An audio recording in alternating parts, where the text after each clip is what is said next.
যে আয়নাঘরের গল্প আপনারা শুনেছেন, এক একজনের সাথে কিন্তু এক এক রকমের আচরণ করা হয়।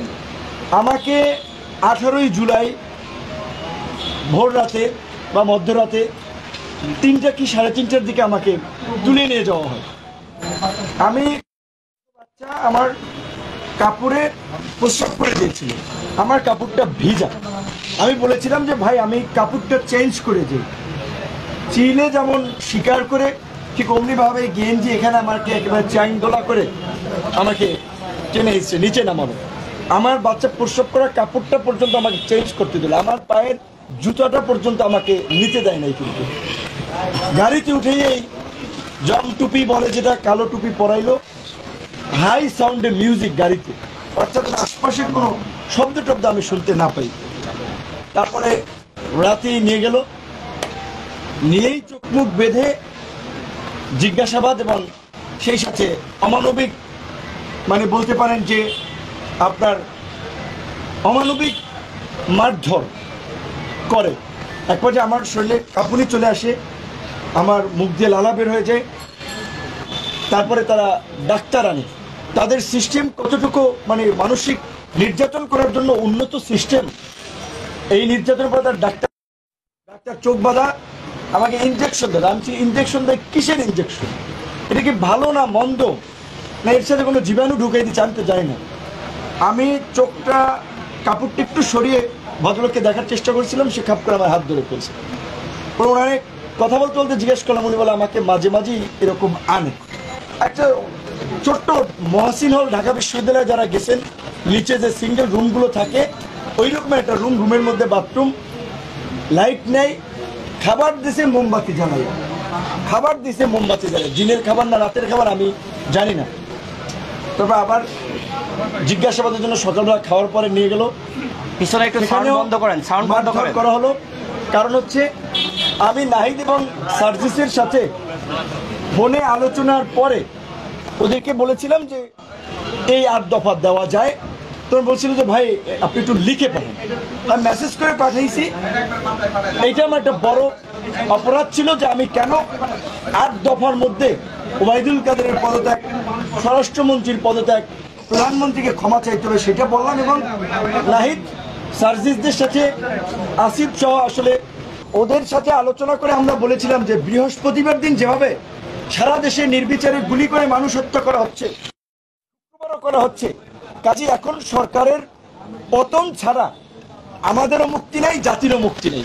কাজে নির্বিচারে গুলি, শান্তিপূর্ণ সমাবেশে নির্বিচারে গুলি চালিয়ে ঘাতক সরকারের পদত্যাগই এখন গণদাবি। এটা বেশি টর্চার করেছিল এবং ওই দিন নাহিদকেও নিয়ে এসেছিল। আমাকে চোখ খুলে দিয়ে নাহিদকে দেখছে যে কিন্তু নাহিদ দুইটারই ক্রসে দিয়ে দেবো। নাহিদ হয়তো আমাকে দেখাইছে চোখ বেঁধে, ও বুঝতে পারে আমি বুঝতে পারিনি, কিন্তু আমাদেরকে যে ক্রসে দিয়ে দেবে এরকম ভাবে যে কত শত শত মানুষ ক্রস মারে দিয়ে দিচ্ছে, চোখ মতো দু একটা দিলে কি হবে। তাদের আচরণটা এরকম ছিল। ওখানে এডিসি অ্যাডমিন ছিল শাহিন শাহ, কতটা পাষণ্ড। মুক্তিযুদ্ধের সময় আমরা শুনেছিলাম ধর্ষণ করছে, মায়েরা নাকি মেয়েদের বলছে বাবা তোমরা করে আসো, ছোট্ট মেয়ে আমার। আমাকে একবার দুপুরে ঝুলাইলো, ঝুলাইয়া শরীরে পায়ে মারলো। কেন মারছে জানেন? তাদের কিন্তু বেশিরভাগ ক্ষোভ হচ্ছে যে সারা তুই প্রধানমন্ত্রীকে নিয়ে কেন গালিগালাজ করিস, তুই আওয়ামী লীগের আমলে বিপি হইছিস, তুই সরকার উৎখাতের আন্দোলনে কেন তারেক রহমানের টাকায় তারেক রহমানের হয়ে তুই আন্দোলন করস।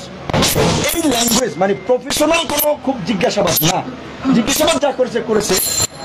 আবার একটা দেখেন, এই যে নাট্যকার ডিবি হারুন ভাতের হোটেল ম্যানেজার, আমি বলছি যে তিনি নাট্যকার, দারুণ অভিনেতা। নাট্যকার ডিবি হারুন, আন্দালিব রহমান পার্থর সাথে আমার ব্যক্তিগত সম্পর্ক ছিল। আমি ঈদের আগে তাকে বলছিলাম যে আমি একটু ফ্যামিলি ক্রাইসিসে, আপনি 10 লাখ টাকা আমাকে ধার দেন, আমি আপনাকে আবার দিব। তো সে বলছে যে তোমার সাথে তো আমার ধারের সম্পর্ক না, ঠিক আছে এখন এইটা নাও, আর যদি মেকআপ না হয় আবার নিও। সে 4 লাখ টাকা ধার, মানে আমাদের একটা ব্যক্তিগত সম্পর্কে যায় ঈদের আগে, সেইটারে বানাইছে 64 লাখ টাকা দিছে নাকি, এবং কত ধরনের রংচং মাথায় প্রচার করে। এবং এই যে ধরেন সেই সময় সময় টিভি, 71 টিভি বা এরকম ধরনের আরও অনেকের অঞ্চল বাকি প্রচার করেছে। এখন আমি সময় টিভির স্টাফদের দোষ দেবো না, 71 টিভির স্টাফদের দোষ দেবো না। তারা তো চাকরি করে, তাদের অর্ডার ক্যারি করতে হয়, তারা করেছে। কিন্তু বিশেষ করে এই কথাটা এই প্রসঙ্গে চলে আসছে এইখানে, আমি নিজে এখন খুব উদ্বিগ্ন আমার নিরাপত্তা নিয়ে, দেশের ভবিষ্যৎ নিয়ে।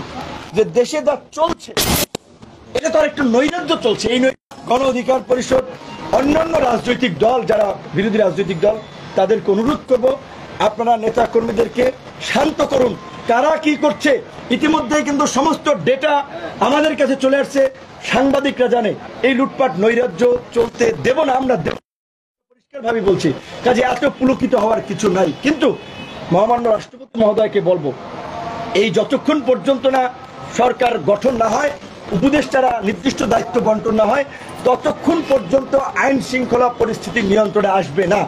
এই উপদেষ্টা পরিষদ গঠন করেই বিভিন্ন জায়গায় রাজনৈতিক দল, নাগরিক সমাজ, গণমাধ্যম কর্মী সকলের সমন্বয়ে জেলায় জেলায়, উপজেলায় উপজেলায় কমিটি করে এলাকার পরিবেশ রক্ষা করতে হবে।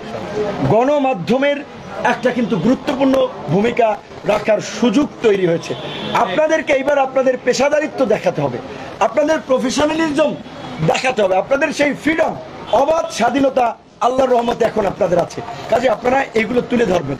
আজকে ছাত্র, শিক্ষক, অভিভাবক, এই যে যারা পানি এগিয়ে দিয়েছিল, মায়েরা তার সন্তান নিয়ে রাজপথে এসেছিল, ঠিক একইভাবে এই নৈরাজ্য, লুটপাট এবং আগামীতে যেন আমরা একটা সুন্দর বাংলাদেশ বিনির্মাণ করতে পারি। ধরেন আমরা যারা একটু পরিচিত নন ফেস, তাদের একটু যদি বলি বুকে ব্যথা, হসপিটালে নিয়ে যায়, কারা হসপিটালে নাপা টাপা দেয়। কিন্তু আমপাবলিক যে ওদের সাথে অমানুষের মতো আচরণ করে। তো এই যে জেলখানায় যারা আছে, বাইরে যারা আহত আছে, এই আহতদের চিকিৎসা আমি সেনা প্রধানকে অনুরোধ জানাবো যে আপনি যেমনিভাবে বলেছেন গণহত্যাকারীদের প্রত্যেককে বিচারের মুখোমুখি করা হবে। বিচার তো অবশ্যই হবে। ভারতের সাথে দেন দরবার চালিয়ে শেখ হাসিনাকে বাংলাদেশে ফিরিয়ে আনতে হবে। এই গণহত্যার জন্য শেখ হাসিনার বিচারের মধ্য দিয়ে বাংলাদেশে দৃষ্টান্ত স্থাপন করতে হবে যে জনগণের বিরুদ্ধে গিয়ে এরকমের গণহত্যা চালিয়ে কোনো ঘাতক সরকার রক্ষা পায়নি। একই সাথে আওয়ামী লীগের এমপি, মন্ত্রী, আওয়ামী লীগের এই লুটপাট এবং এই ফ্যাসিবাদের সাথে যারা জড়িত ছিল, অনতিবিলম্বে তাদের অ্যাকাউন্ট ফ্রিজ করে দিতে হবে, যেন তাদের অ্যাকাউন্ট থেকে বেনজিরের মতো টাকা পয়সা যেন সরিয়ে না নিতে পারে। এবং আমরা এখন এই লুটেরাদের সম্পদ কেউ কিনবেন না, ফ্ল্যাট কেউ কিনবেন না, টেলিভিশনের মালিকানা কেউ নেবেন না। এই লুটেরাদের সম্পদ রাষ্ট্রীয়ভাবে আপনার এটা বিক্রি করে নিলামে তুলে এই আন্দোলনে যে যারা আহত হয়েছে, নিহত হয়েছে, তাদের পরিবারকে ক্ষতিপূরণ দেবে। তাই বলছি যে ওদের সম্পদ আপনি অল্প টাকায় কিনে নেবেন, এইটা কেউ করবেন না। এই সমস্ত হিরোদেরকে, তারা দেশের বাইরে থেকেও যে বাংলাদেশের জনগণের পক্ষে যে অবস্থান নিয়েছে, তাদেরকে আমরা পুরস্কৃত করবো। সবচেয়ে বড় কাজ করেছে মনির হায়দাররা, আপনারা জানেন। এবং একই সাথে এই দেশে সাগর রুনি সহ যেই সাংবাদিকদের হত্যাকাণ্ডের শিকার হয়েছে, তাদের বিচারও আমরা দাবি জানাই এবং আমরা তার জন্য সোচ্চার থাকবো। যেসব সাংবাদিকরা এই সরকারের গত 17 বছরে ক্ষতিগ্রস্ত হয়েছেন, অনেকের আমরা জানি দেশে থাকতে পারে, সম্পদ কেড়ে নিয়েছে, তাদেরও আমরা পাশে থাকব। এবং আপনাদের প্রতি একটা অনুরোধ থাকবে, এই ফ্রিডমের জন্য, আপনাদের পেশার জন্য আপনাদেরকে লড়াই করতে হবে, আমরা পাশে থাকব। এবং আমরা যে গণতন্ত্রের জন্য লড়াই করছি, সেই লড়াইয়ে নাগরিক হিসেবে আপনারা পাশে থাকবেন। আপনাদের মাধ্যমে পুরো দেশবাসীকে ধন্যবাদ এবং কৃতজ্ঞতা জানাই, যারা আমার মুক্তির জন্য কথা বলেছেন।